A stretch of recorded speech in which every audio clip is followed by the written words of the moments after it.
I drew something awesome, I sold it in the dining room. My role was design and sales, but every time I handed it off, it's like the football was fumbled.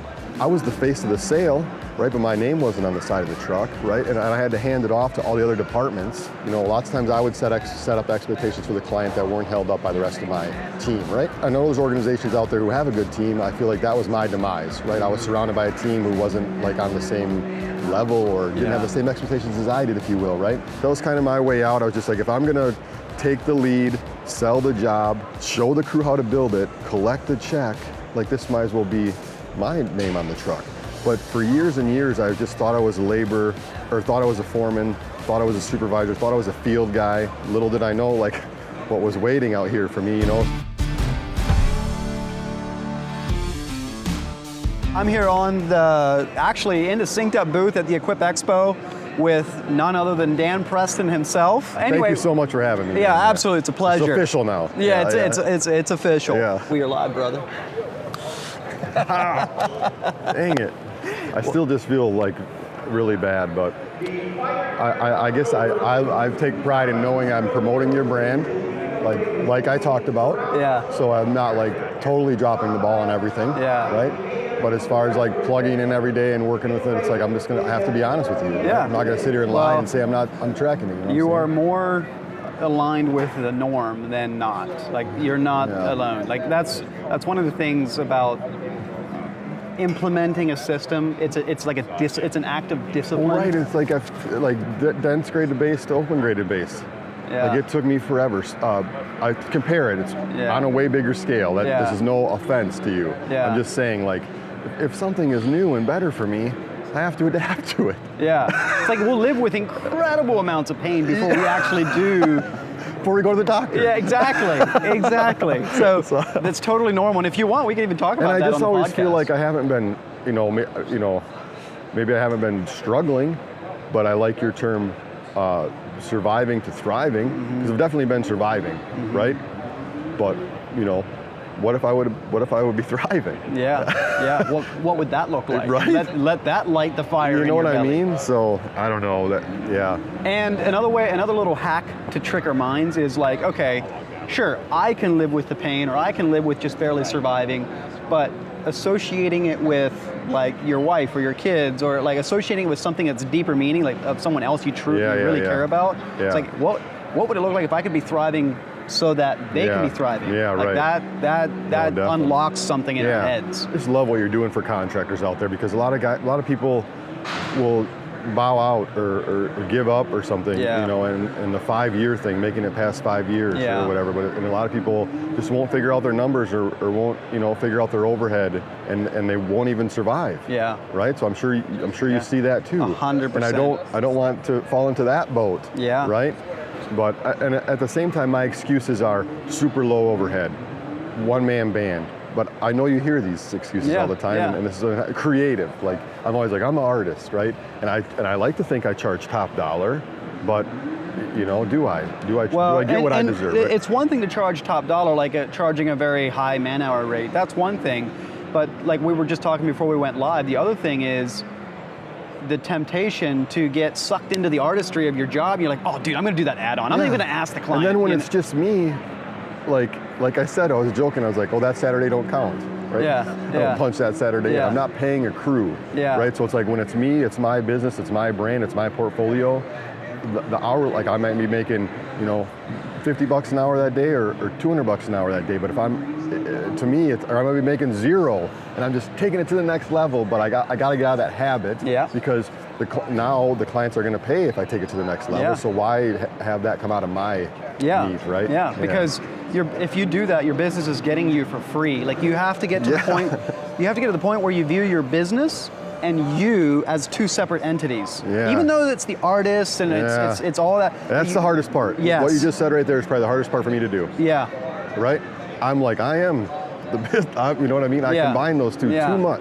Which it's even with my finances. dude, it's constant. Like, Yeah. I mean, some of the easiest ways you can do it, or some of the most practical, pragmatic tips that you have to do to get past that is have a separate checking account for your business versus personal.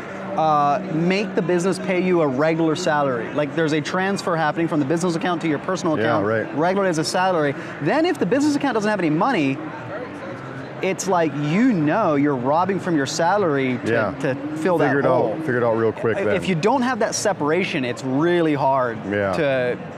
I'm just saying that's one practical tip of how you can build that separation. You nailed it for sure. You nailed it. I think that's what I fall into. If I would have, if I would be in like when I was in management and we had, 3 to 5 crews and however many employees, then you automatically think about, well, that's my business. Yeah. This is me. It's like I'm going out every day, sawing my hand. But the 1-2-man show or 1-man show with a helper, like that's where you get into where you get into trouble with this, because you're like, well, it's just me. Or I'm just working Saturday because it's fun, Exactly. And I'm doing it for free because I need it for the gram. Like I need it for me, not for the. Am I right to say that maybe that's okay in year 1 or 2?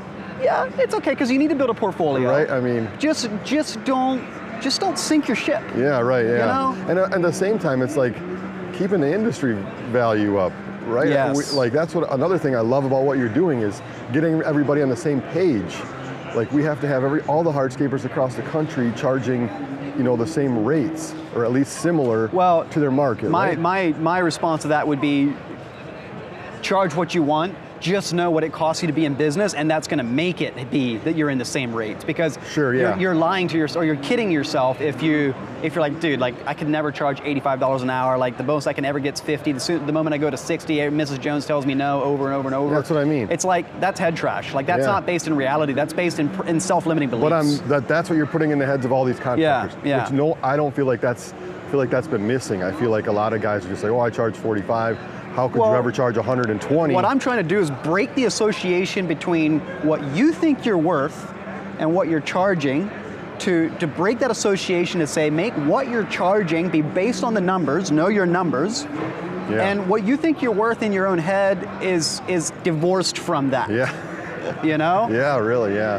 Because if you allow what you believe you're worth to dictate what you charge, I mean, it's good if the number is higher because you think you're worth way more. Sure. But most times it happens that, I think I'm worth 60, and the moment I go to 70, I can't sell jobs anymore. That's self-limiting belief stuff. It's not based in fact. Yeah, right. Yeah. For the sake of our listeners, give us a little 2-minute tour of your history and how you got to where you are today. Yeah. No. Right.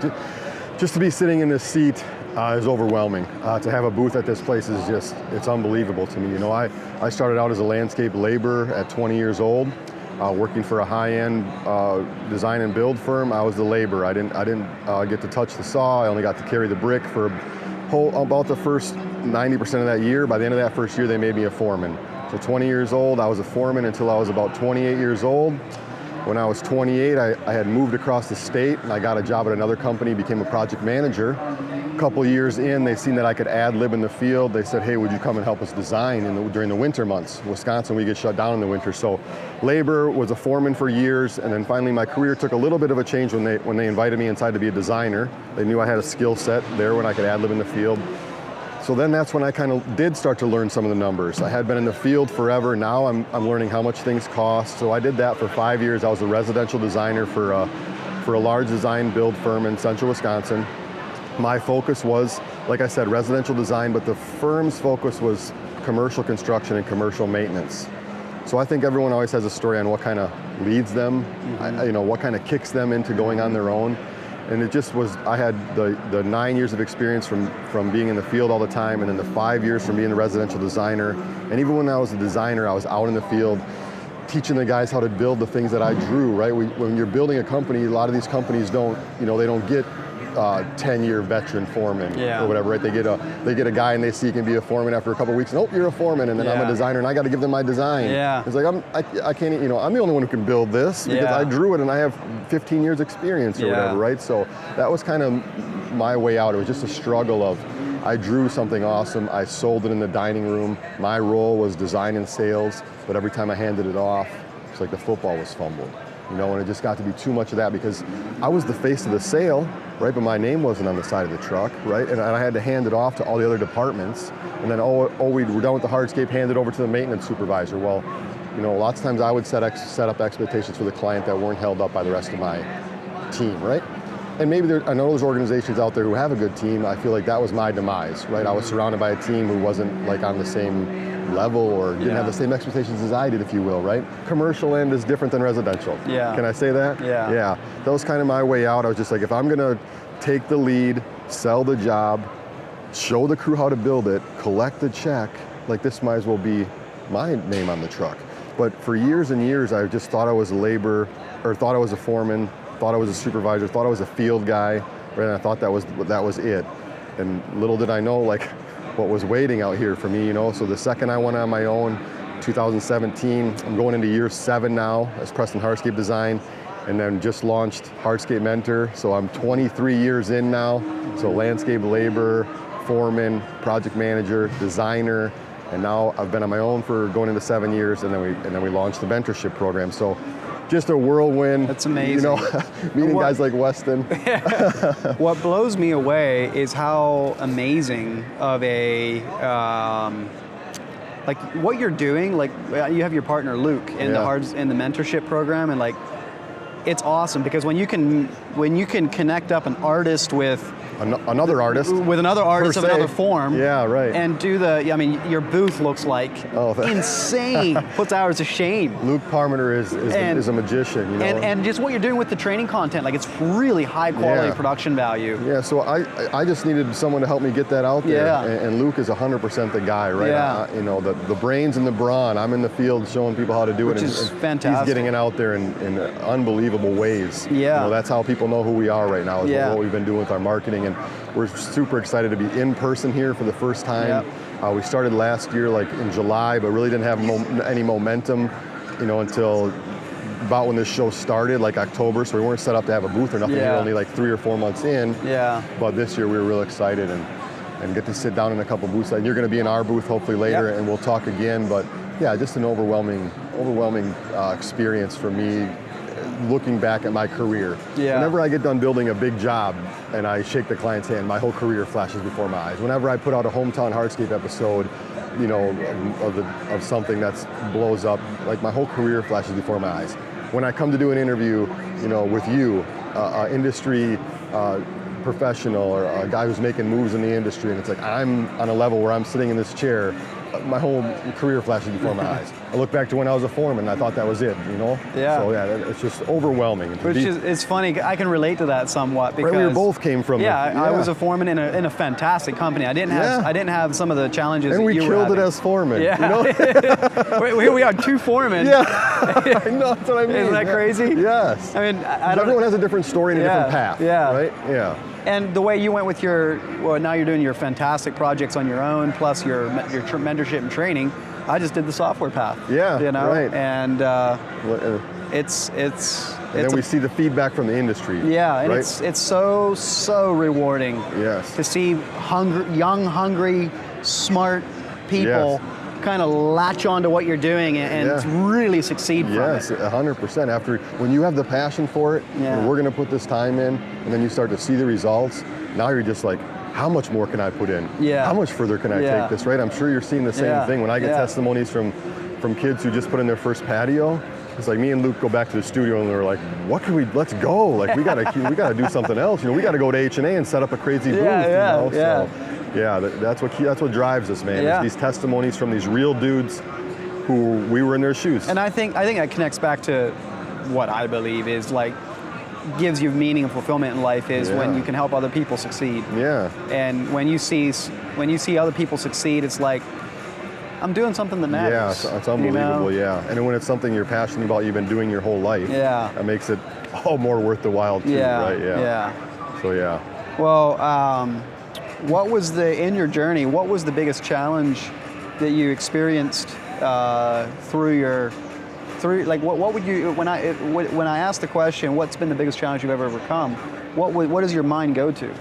Starting my own business. Yeah. Yeah, the mindset when I was a foreman for that company, the supervisor kept saying, you know, he was a top-notch supervisor. He knew how to build everything, and everyone kept asking Arlie, like, why don't you go on your own? And his excuse was, I don't want the paperwork. I don't want the paperwork. So, and I was just in my head, I'm like, well, I don't want paperwork either, right? Like, I'm just a builder, and I was always like, I didn't want to deal with the insides of the landscape business, right? So I always put that off. At the same, I'm like, I could have went on my own earlier. But at the same time, every stop I was at, I learned confidence, or I built confidence and learned something else to go on my own. But it was, I did a weekend job, 5 years before I went on my own, and thought that was the day I was going to go on my own. And it's like I worked for someone for 5 more years before I went on my own, So it's like, I think that was the hardest thing, was I'm really going to go on my own and support myself. And then I did, and I made it that first summer, and I was like, look back, I'm like, if I can do this every year for myself, like, I'm ready to go. And so I built Preston Hardscape Design by not dealing with handing off the football. Now I'm just like, I'm in control of everything. I'm gonna take control of everything, which is good and bad, When you pick up bigger jobs, that starts to bite you a little bit. So then what happened was I had got that big lead down in Knoxville. There's pros and cons to that. Like being a one-man show or a small company where the business depends on you, what would you say is a pro of being a small company? So like my large project in Knoxville, Tennessee, like the largest one of my life. That guy was really liked what I was doing because I was an on-site designer, right? I think that's a pro. The designer is picking up the saw and cutting the line. Yeah, so the connection between the original design and the outcome is super tight. Right, exactly. Yeah. There's nothing in between there. Yeah. What about a con? What's a con of being a... Oh, things take forever. I think that's the number one thing. Things take forever. My business is starting to grow. I need to work on my business, not in my business, right? I know that's a line that we all use. That's a huge line, and that's my problem. Is like I've never been able to hand off my saw, or hand off my designs, and now I have to get back to people in emails. I have to get to podcasts with Weston. I have to grow my business and grow my name, and I can't be out there. But it's like when I get back to Wisconsin, I have a helper, but I'm gonna be right back on my saw until we get shut down. So that's the con, is like I can't do it all. I wanted to be in charge of it all, so I always go back to, did that get me to where I am today, being in charge of it all? Or could it be... Dude, this literally just hit me while you're talking. Yeah. You should talk to Angelica Day. She's helping a bunch of our SynkedUP users with admin tasks. Like literally, she's amazing. She's an admin. Yeah, she literally, you just connect up with her, she takes over that admin side of your business. I'd say that's the biggest thing. You try and do it all, that's fine until you get to a certain level, like a certain scale. Yeah. Then it's like it's not even possible. Well, then you have an artist that gets sucked back into running the business. Yeah, right. And the paperwork to getting back to PDA. And it can get to a point. It can get to a point where it's miserable. Yeah. Yeah, it's lots of days. Because you just want to do what you love. Yeah, right. And that's what we fight with SynkedUP, is like we serve a community of these people that do what they love. They're excellent craftsmen. They're artists. I don't want to put my saw down ever. And then we tell them they got to build a company budget. It's like, I'd rather go to the dentist. That's exactly it, man. That's 100% it. Oh, so that's wild. We try to make it easier. I'm not hiding nothing from you. Yeah. There's nothing I can hide from you. I just know. I've seen it 100 times. Yeah. I love it. Which is why I love what you're doing, man. Which is why I love what you're doing. Well, you're absolutely right. What's the best piece of advice you've ever gotten?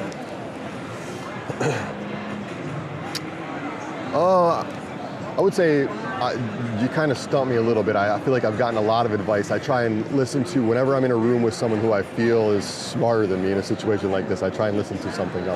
And relating to that, I would say a piece of advice I got is, people come into your life for a reason, and people go for a reason, right? So I look back at my career and people who have came and gone and taught me, and who are still here and who are not here anymore. It's like you can't hang on to relationships like that. They come and go, and you hang on to the good ones. And I think that's what's got me here, surrounding myself by, people that are putting me in the right direction. I could not agree more. Like, I think so much of success, maybe even more than half of it, is getting around other people that are like you. I learn it more and more every day as I get older. Like, there's so much like this is the Mecca. Because I think our own worst enemy is our own self-limiting beliefs, our own mindset about ourselves, our own beliefs about ourselves. And when we are in an echo chamber by ourselves, like, it's hard we need that positive peer pressure, so to speak, to help us get better, to help us say like, dude, you shouldn't be doing change orders for free. Charge them for that, or or you tell me like, I shouldn't be, whatever. It's like we have these self-limiting beliefs. Yeah, for that, sure. That getting around, having a solid network, that when you run into a challenge, you can just call a guy. Yes, exactly. And be like, dude, what should I do? What did you do? Yeah, that's like my line. It's like, I don't know, but I have a guy, and I want a guy or a lady for every single thing, right? To help us on these journeys that we're on. So I don't know if that was a piece of advice, but just that's my advice for other people. Yeah. Right, is to surround yourself. Get someone surround yourself. Come to this show and meet 10 dudes here who do what you do. Yeah, and reach out. Like you have to proactively reach out. Like offer to take somebody out for lunch. Yes, someone who experiences the same things you do, or who can help you out. Yeah. So surrounding yourself with like-minded people is why I'm sitting here today. I feel. So that if that's any piece of advice, it's like, I knew I needed to surround myself with a guy like you. I knew I needed to build a network, and now I have the guy to help me out and to help my members out whenever we get in these situations with our numbers, right? Yeah. So that's an example right there of building that network. Well, on that point, can you tell us a bit about your membership, your mentorship, what Hardscape Mentor is? Yeah, so Hardscape Mentor, I always say education, training, and community, right? So it's a website full of, I think it's over 100 digital virtual tutorials right now on there, which we're building every day. So it's the website, but then the other half of it is the private community we're calling the Herd. And that has that's kind of been taking over like the website side as far as our focus, because we're building a community of like-minded individuals, just like we talked about. I'm part of coaching programs that are thousands of dollars a month, and what's worth more to me than the coaching or the training or whatever is the access to the community. Yeah. Because it goes right back to our original point of finding other people to be getting in their network, get in their circle. So it's like today we're going to meet up with these guys, and it's like whenever I'm on site and two Herd members meet each other, and then they're just like boys for life. Like if I can just be the conduit to build the biggest, strongest hardscape network in the country, like I'll take that to my grave. Like that's all day long, So it started out giving back, teaching the tricks of the trade. I always say I don't want to be the last one building cool stuff, right? I want the industry to thrive. I want to keep going. I want it to be known as a creative trade. Be respected as be respected as a creative trade, which throughout the course of my career, like the respect for outdoor living is just through the roof, and I feel it's only going even further, right? So we all have to build it the right way is the bottom line, no matter what. So what's it look like if I were to sign up? Like, is there a monthly fee or? So you can sign up. $97 a month is our elite members, or we have a discount at the show. Today, we're doing a 10% discount, and then Lattice Diamond Blades hooked us up with some branded blades. Nice. So as a benefit, we're getting a high quality blade, $250 blade in your hand. So you sign up, you get 10% off. So here's kind of my spiel. You get 10% off. In the Herd group, we have a monthly mastermind, right? The last monthly mastermind, we had over 40 members in there of a networking. We're all just throwing ideas off of each other. We do that once a month. So if you signed up at the show and you got 10% off, you're down to like $870 for the year. And then you pick up that blade for $250. So now you're down to $600 for the year, and we're giving you 12 networking events. $50 for an hour networking event. Yeah. Let's go, right? It's too cheap, man. we had to build it first, but I know what it is too cheap. Honestly, I think that. But there's something to be said for you want it to be accessible to the new kid trying to get this first patio done. Yes, right? Exactly. So what's cool is we're having the pros join now. Yeah. The mastermind is becoming a mastermind because we got the novices in there, the new guys, but then the other half of it is the pros who just want to come in here and bounce ideas off of each other, or they like helping out these kids too. Yeah, it goes back to, it's fun to help other people. Yes, exactly. So they're signing up for the Herd just to sit in our masterminds, and then we have the novices signing up to sit in the masterminds and go through all the tutorials on the website.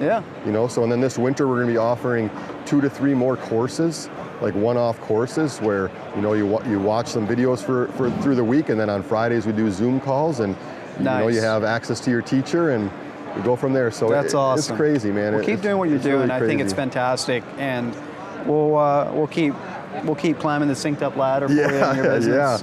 But thanks for coming on to the show. Oh, thanks for having me, man. I'd sit down with you every day, and I can't wait till you sit down in our booth, you know. Just being out here, we're all here just to make the industry better. There is no other reason, right? The SRW guy said it last night, and even you too, he's like, we all just want to see more brick in the ground. Like that's why everyone is at this show, right? Like there's no competition. We all just want to see more brick go down. So I love that line. We're all here for one reason. There's enough for everybody. Yes, exactly. Yep. So thank you so much. I appreciate you. I love this relationship, man. Okay, well go kill it at the show, man. Yeah, I got to get back to my booth now. Thank you. Thank you, man.